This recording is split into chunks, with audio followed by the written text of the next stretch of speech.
So the Lancaster brings back childhood memories of the war years. Oh yes, yes. I was only 6 and we were evacuated and we were just put a tag on and then given us an apple and a banana, put in a queue and we were put onto buses and just sent off. We didn't know where we were going and I thought my mum and father had given us away.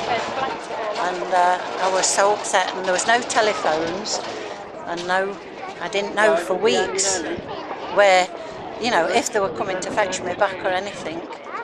And then when I was one of the first to come back and I used to sit on the cellar steps in the house and we lived near on the flight path to Rolls-Royce.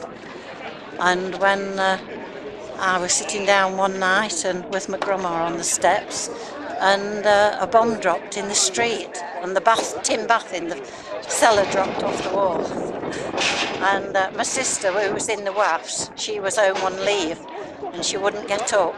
And when this tin bath fell off, she fell out of bed, fell down the stairs, and like when you was a child at my age, you thought it was an adventure. Once I came back, but it was frightening, and we also heard then at the time that the night shift was coming from Rolls-Royce and the day shift going on, and 2 Messerschmitts came over and shot them hundreds down in cold blood in Nightingale Road. And one of the Messerschmitts was shot down and they found in the cockpit a map, and all it was like a piece out of a holiday brochure, and it had Rolls-Royce Road, Derby Railway Station and the Royal Crown Derby Works. They were the 3 targets they were supposed to go. Yes, and there were large balloons on the park just to the side of us, and watched those come down in flames when there was a storm on. When they couldn't get them down quick enough.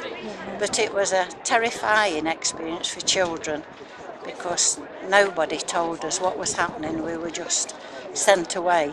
As I say, we just thought that we were being given away. I did. I really thought I was being given away. Whereabouts did you end up? Which town did you end up in? Oh, only out at Stanley Common, which was only, I think, about 20 miles out of Derby. To a child of 6, it was hundreds of miles away, and we'd never gone away from Derby. You know, you didn't go out on trips like they do now, so you never knew anywhere away from Derby. And we can remember standing on the common in Stanley Common and watching bombs dropping over Derby.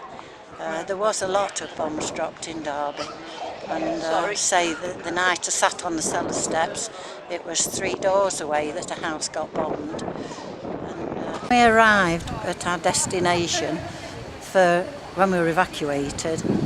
We were sat in a schoolroom with a little label on saying your name, just sat there while the people of the village walked round and picked who they wanted. And it made you feel just like, well, now I think of it as a little slave market, but then it was very humiliating, shall I say. It was upsetting because they seemed to pick all the pretty ones first, and if your face didn't fit, you was the last to be picked.